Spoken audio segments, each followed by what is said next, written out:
दोस्तों, भारत और पाकिस्तान के बीच तनाव एक बार फिर से बढ़ता नजर आ रहा है। इस बार चर्चा का केंद्र बना है रन ऑफ कच्छ और सर क्रीक का इलाका, जहां भारत की तीनों सेनाएं एक साथ एक बड़े सैन्य अभ्यास त्रिशूल 2025 की तैयारी कर रही है। यह अभ्यास 30 अक्टूबर से गुजरात के तट के पास शुरू होगा और 10 नवंबर तक चलेगा।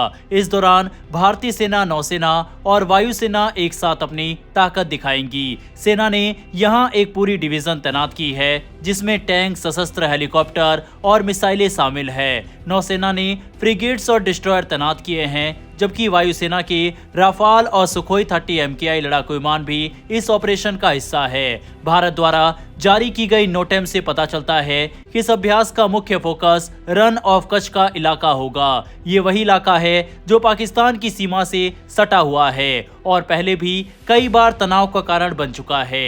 पिछले कुछ महीनों में ये इलाका लगातार चर्चा में रहा है। मई में यहाँ पाकिस्तान ने भारतीय चौकियों पर गोलीबारी की थी और एक पाकिस्तानी ड्रोन को भी भारतीय सेना ने मार गिराया था। अब जब सर्दी का मौसम शुरू हो चुका है, ये पूरा इलाका फिर से सक्रिय हो रहा है, क्योंकि सर्दियों में रन ऑफ कच्छ की जमीन सूखकर सख्त हो जाती है, जिससे टैंकों और आर्मर्ड व्हीकल्स की आवाजाही आसान हो जाती है। यही वजह है कि इसे टैंक वॉरफेयर के लिए परफेक्ट इलाका कहा जाता है। भारत की तरफ से हाल ही में रक्षा मंत्री राजनाथ सिंह ने भुज मिलिट्री बेस से पाकिस्तान को कड़ा संदेश दिया। उन्होंने साफ कहा था कि अगर पाकिस्तान ने सर क्रीक या रन ऑफ कच्छ में कोई भी हरकत की तो जवाब ऐसा होगा जो इतिहास और भूगोल दोनों बदल देगा। दरअसल भारत के इस बयान की वजह है पाकिस्तान की हाल की गतिविधियां। भारतीय खुफिया एजेंसियों की रिपोर्ट के मुताबिक पाकिस्तान ने सर क्रीक के पास मिनी कंटेनमेंट्स, एयर स्ट्रिप्स और कई सैन्य चौकियां बनाना शुरू कर दी है।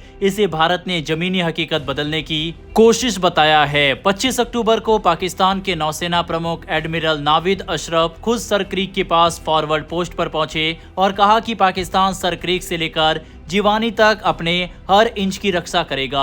अब सवाल उठता है, ये इलाका इतना अहम क्यों है? दरअसल रन ऑफ कच्छ का ये इलाका भले ही बंजर लगे, लेकिन रणनीतिक रूप से ये बेहद महत्वपूर्ण है। यहाँ से अरब सागर और गुजरात के कोस्ट तक की निगरानी की जा सकती है। यही वजह है कि भारत हमेशा इस क्षेत्र में अपनी सैन्य मौजूदगी मजबूत रखता है। इतिहास में भी रन ऑफ कच्छ भारत पाकिस्तान संघर्ष का शुरुआती मोर्चा रहा है। साल 1965 में पाकिस्तान के तत्कालीन तानाशाह जनरल अयूब खान ने ऑपरेशन डेजर्ट हॉक चलाया था। पाकिस्तान ने उस वक्त कच्छ में घुसपैठ की कोशिश की थी ताकि भारत की तैयारी और उसकी नई सेना की क्षमता को परखा जा सके। अयूब खान की योजना थी कि पहले कच्छ में एक सीमित युद्ध छेड़कर भारत की ताकत का अंदाजा लगाया जाए और फिर कश्मीर पर हमला किया जाए। लेकिन भारत ने 1962 के चीन युद्ध के बाद अपनी रक्षा व्यवस्था में जबरदस्त सुधार किया था।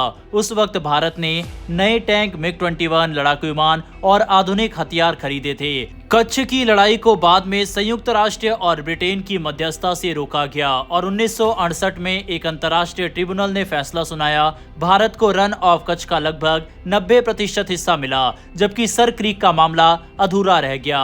अब तक ये सर क्रीक का विवाद हल नहीं हुआ है। ये विवाद सिर्फ जमीन का नहीं, बल्कि अरब सागर से मिलने वाले आर्थिक हितों से भी जुड़ा है। सर क्रीक की सीमा तय होने से ये साफ हो जाएगा कि समुद्र में कौन सा हिस्सा भारत का है और कौन सा पाकिस्तान का, और इसी से तय होगा कि अरब सागर में मौजूद तेल, गैस और मछली के भंडार पर किसका हक होगा। भारत का कहना है कि सीमा थालवेक प्रिंसिपल यानी नहर के बीच से गुजरनी चाहिए, जबकि पाकिस्तान कहता है कि सीमा भारत की तरफ यानी पूर्वी किनारे से गुजरती है। दोनों देशों के पास ब्रिटिश काल के नक्शे के अपने अपने सबूत है, लेकिन बात कभी आगे नहीं बढ़ पाई। आखिरी बार 2016 में उरी हमले के बाद दोनों देशों के बीच इस मुद्दे पर बातचीत पूरी तरह रुक गई। अब जब पाकिस्तान फिर से इस इलाके में अपनी सैन्य गतिविधियां बढ़ा रहा है, तो खतरा है कि ये इलाका फिर से तनाव का केंद्र बन सकता है। भारतीय विश्लेषकों का मानना है कि पाकिस्तान फिर से वही 1965 वाली चाल चलने की कोशिश कर सकता है, यानी दक्षिण में किसी सीमित झड़प से ध्यान भटकाकर उत्तर में पीओके या जम्मू कश्मीर में हरकत करना।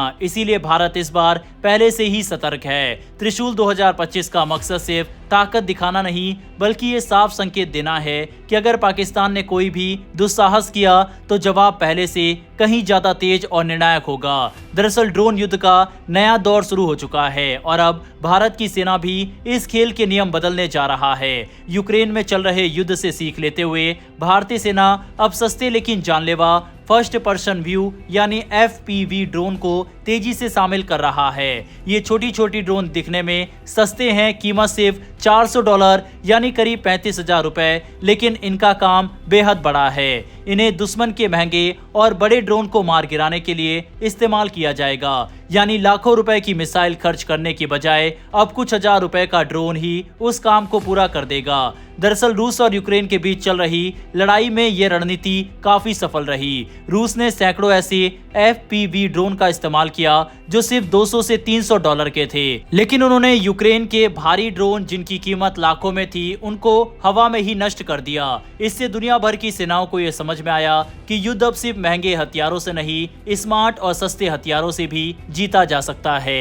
भारत ने भी इसी विचार को अपनाया है। मई 2025 में पाकिस्तान ने ऑपरेशन सिंदूर के दौरान करीब 300 से 400 तुर्की ड्रोन भारत के ठिकानों पर छोड़े थे, जिनमें सोंगार और याहिया थर्ड जैसे हमलावर ड्रोन शामिल थे। इनकी कीमत 10 से 20,000 डॉलर की थी और ये बंदूकें या ग्रेनेड लॉन्चर लेकर उड़ रहे थे, लेकिन भारत के एयर डिफेंस सिस्टम जैसे आकाश तीर रडार और L-70 गन ने इनमें से सैकड़ों ड्रोन को मार गिराया। हालांकि इस घटना से भारत ने एक अहम सबक सीखा कि अगर भविष्य में दुश्मन बड़ी संख्या में ड्रोन भेजे तो सिर्फ मिसाइलों और बंदूक से उन्हें रोकना मुश्किल है। इसी के बाद सेना ने फैसला लिया कि अब उसे ऐसे ड्रोन चाहिए जो ड्रोन बनाम ड्रोन लड़ाई लड़ सके। इसी के लिए सेना ने निजी भारतीय कंपनियों के साथ मिलकर low cost anti drone swarm system विकसित करना शुरू किया। मार्च 2025 में इसका ट्रायल हुआ और जून तक भारत ने अपने खुद के FPV ड्रोन तैयार कर लिए। ये छोटे ड्रोन 1 से 1.5 किलो विस्फोटक लेकर दुश्मन के बड़े ड्रोन से टकरा जाते हैं, यानी कामिकेज अटैक करते हैं। इनकी कीमत अभी करीब 1.4 लाख रुपए है, लेकिन बड़े पैमाने पर उत्पादन से इन्हें 30 से 40,000 रुपए में बनाया जा सकेगा। सेना प्रमुख जनरल उपेंद्र त्रिवेदी ने कहा है कि आने वाले समय में हर कोर को 8,000 से 10,000 ड्रोन की जरूरत होगी, ताकि LAC और LOC पर भारत को पूरी हवाई बढ़त मिले। अब भारत की इन्फेंट्री यूनिट्स में भी खास ड्रोन पलटन बनाई जा रही है। हर 900 सैनिकों वाली यूनिट में 70 सैनिक सिर्फ ड्रोन चलाने और कंट्रोल करने के लिए होंगे। ये सैनिक गॉगल्स पहनकर रियल टाइम में ड्रोन को कंट्रोल करेंगे और दुश्मन के ड्रोन पर हमला करेंगे। भारत के कई स्टार्टअप जैसे IG ड्रोन और क्वांटम टेक FPV अब ऐसे ड्रोन बना रहे हैं जो 10 किलोमीटर तक की दूरी पर उड़ सके और जैमिंग से भी सुरक्षित हो। इनका इस्तेमाल खास लद्दाख और सीमावर्ती इलाकों में किया जाएगा, जहां दुश्मन के छोटे ड्रोन लगातार भारतीय पेट्रोलिंग पार्टियों पर नजर रखते हैं। यह सिर्फ एक नया हथियार नहीं बल्कि एक पूरा इकोसिस्टम बन रहा है। सेना के IDEX प्रोग्राम के तहत सैकड़ों भारतीय स्टार्टअप को फंड दिया जा रहा है ताकि हर साल 1 लाख से ज्यादा FPV ड्रोन तैयार किए जा सके।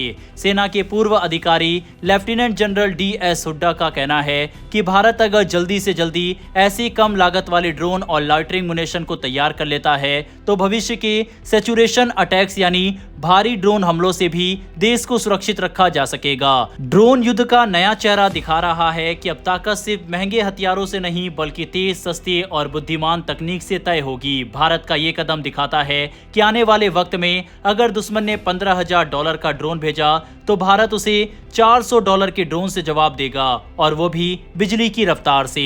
बहरहाल दोस्तों, इस वीडियो में इतना ही। इन्फॉर्मेशन और वीडियो पसंद आई हो तो वीडियो को लाइक करके हमारी आने वाली डेली ऐसी वीडियो के लिए नीचे दिए गए सब्सक्राइब बटन को प्रेस कर बेल आइकन को जरूर दबा लें। फिर मिलेंगे ऐसी एक नई वीडियो के साथ। धन्यवाद। जय हिंद, जय भारत।